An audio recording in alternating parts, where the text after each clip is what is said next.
Hi, and welcome to This Week in East Brunswick, the township's own news and information program.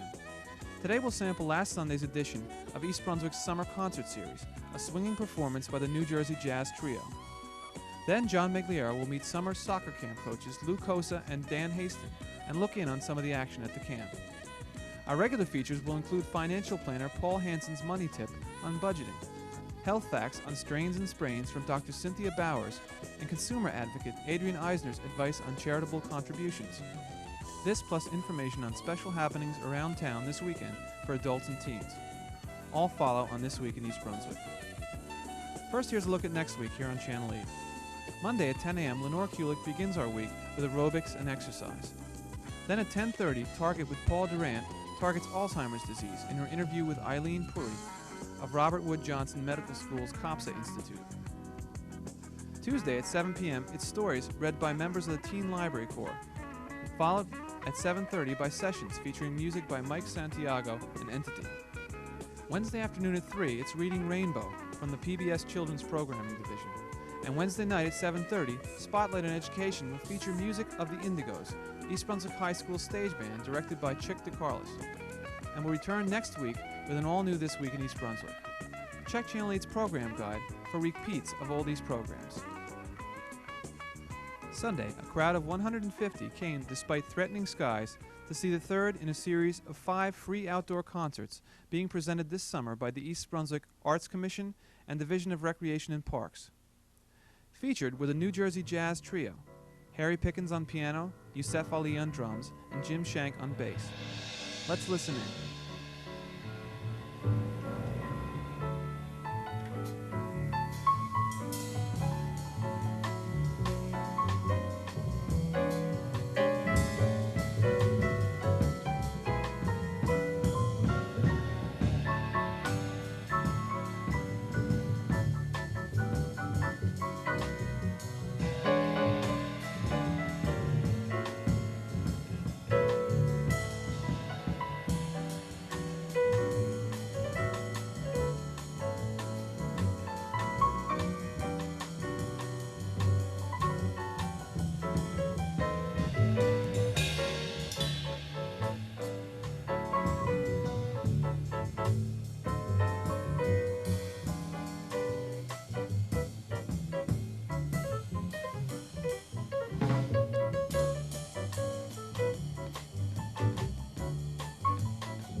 Hi, I'm Dolly Vasta for This Week in East Brunswick, and if you enjoyed what you just saw and heard, why, you're in for a real treat this Sunday night.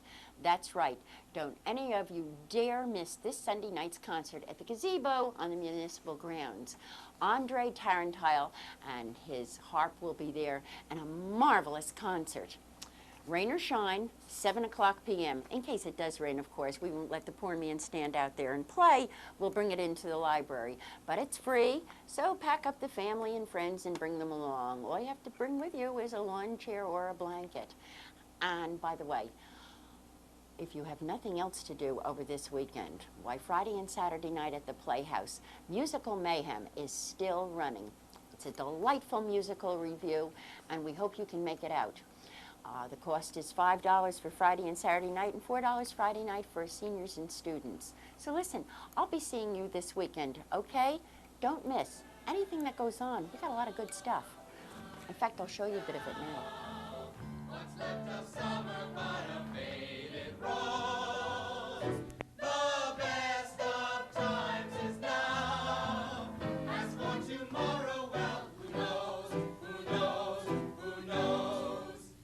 So hold this moment fast and live and love as hard as you know how, and make this moment last, because the best of times is now. Ironic trouble you got. A secretary is not a toy.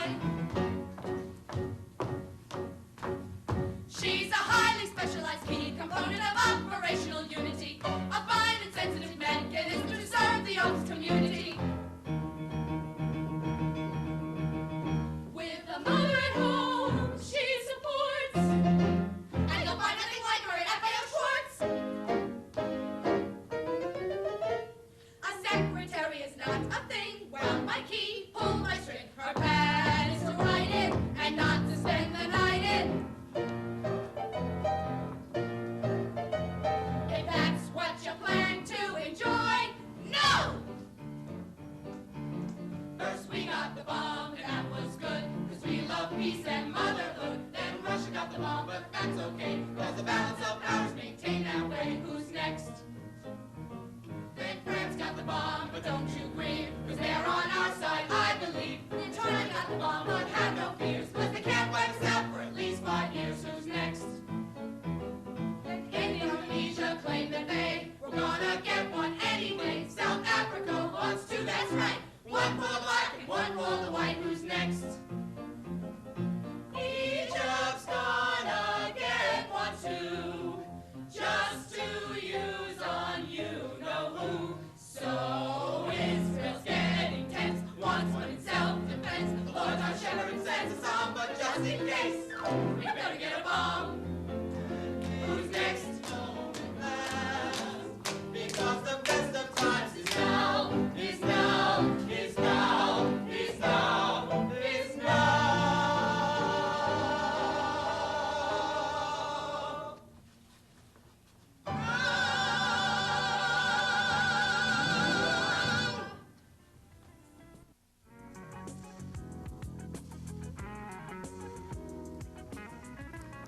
Hi, I'm John Meggiolaro for This Week in East Brunswick, and we're at East Brunswick High School where it's summer camp fun for soccer players, where both girls and boys are enjoying the benefits of coaching experience from both Lou Cosa and Dan Hastings. I had a chance to talk to both Lou and Dan about this year's summer soccer camps. Lou, it looks like you have an enthusiastic bunch of girls out here. Yeah, since we started, it's been really warm and hot out, but they've really been aggressive and doing a nice job. In terms of skill level, do we have beginners all the way up to advanced? Very few beginners. Even the kids that are 9 and 10 years old have excellent ball control. And, it's pretty even. What are you looking to do in a camp like this, Lou? I know time's limited. I see you're by yourself here. More skill building than actual playing time? Well, I have one assistant with me. She's out there in one of the groups to even the groups up. But basically, we're trying to work on skills. The morning is devoted entirely to different skills. And in the afternoon, we go in 6-on-6 and 8-on-8 and full games. Lou, girls soccer has become a year-round sport, just like the boys now. the success at East Brunswick High School obviously proves that it's a popular sport, and obviously your coaching expertise. Is this something that you'd like to see more of in terms of a feeder program, if you will? Well, the year-round definitely helps. You know, for the kids that play year-round, you can see their skill level is really up high. As far as seeing more of it, sure. You know, it's definitely a positive point for us. Well, let's jump to the fall a little bit. How are the girls going to look this year at East Brunswick? Well, we have quite a few people coming back, so we're looking forward to a real good season. Lou, thanks so much for being with us. Thank you. Thanks for coming.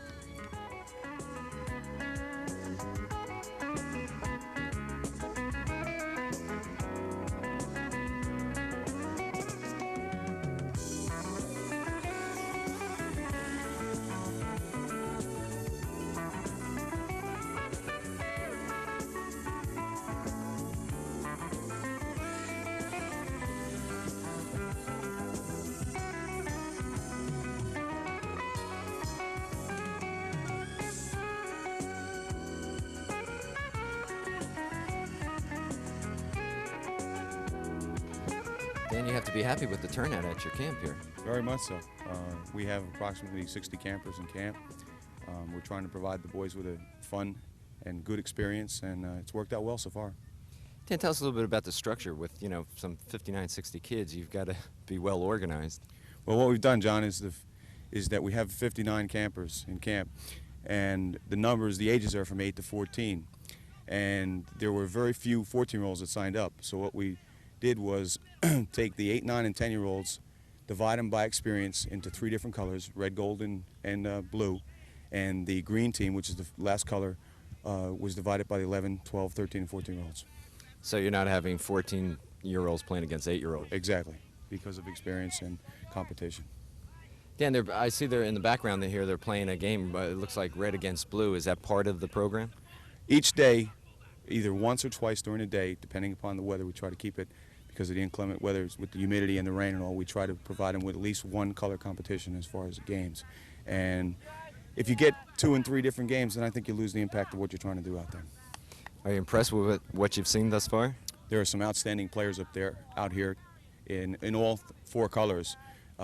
There's 1 or 2 players at the green level that could make an impact on our program in the next several years. Dan, thanks so much for being with us, and good luck with your camp. As always, we appreciate you coming and following us, and thank you for coming.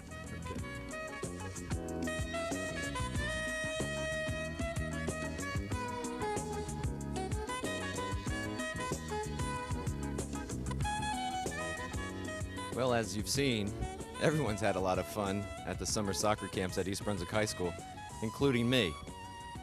And as a way of closing, we'd like to offer the first callers, both tonight and Monday, a Sports Talk hat.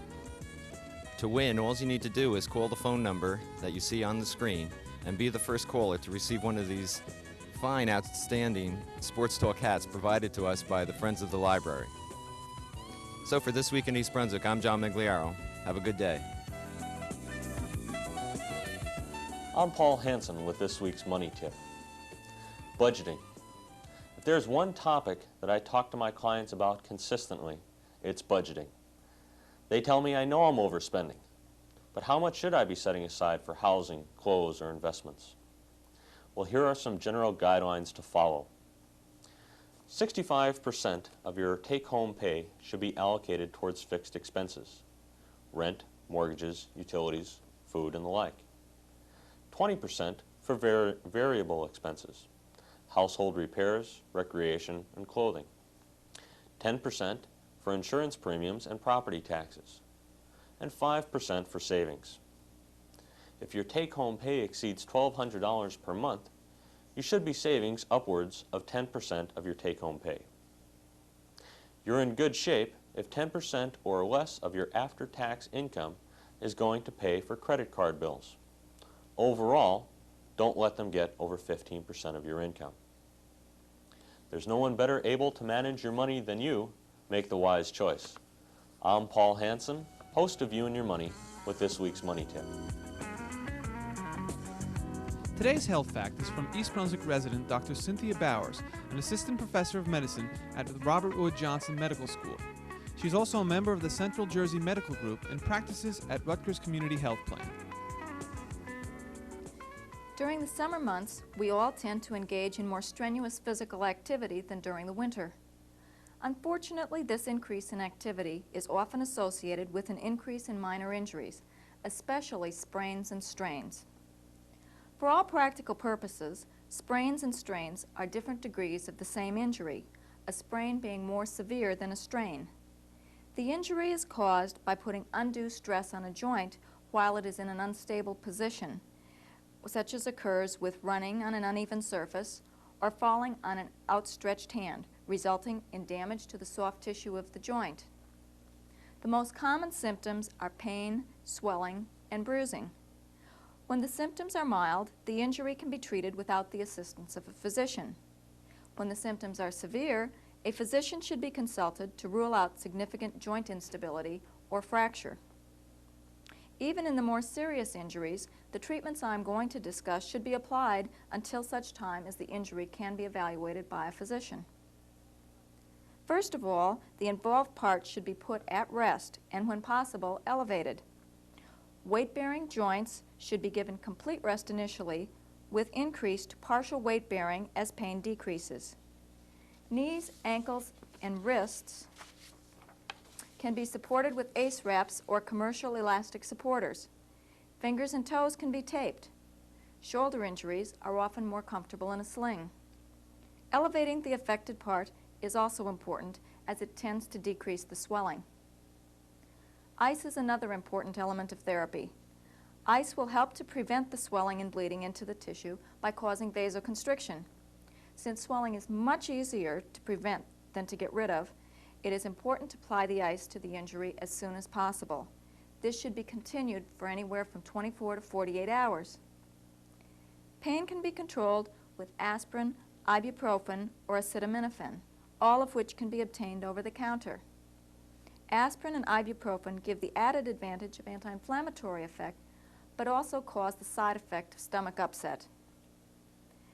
As the pain and swelling decrease, you should gradually increase your activity until you're back to normal. It is important to remember, however, that even after the pain subsides, it may take several months for the strength in the joint to return to normal, and that appropriate support devices should be used when engaging in activities that might stress the joint. I'm Dr. Cynthia Bowers, and this has been Health Facts.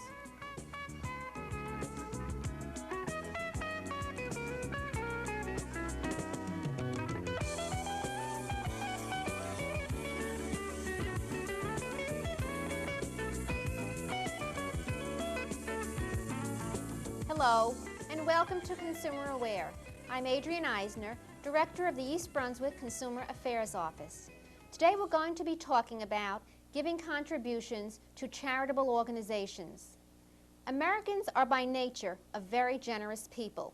We give to a variety of religious groups, medical research, community-oriented welfare agencies, and to those who are hungry or homeless. But we all want to be certain that our hard-earned dollars are being used to help those for whom they are intended and are not lining the pockets of unscrupulous con artists. New Jersey laws governing charitable organizations attempt to give us that protection. Although we don't wish to discourage contributions to worthy causes in any way, we do wish to alert our citizens to the need to protect themselves from swindlers by making informed choices about their charitable contributions.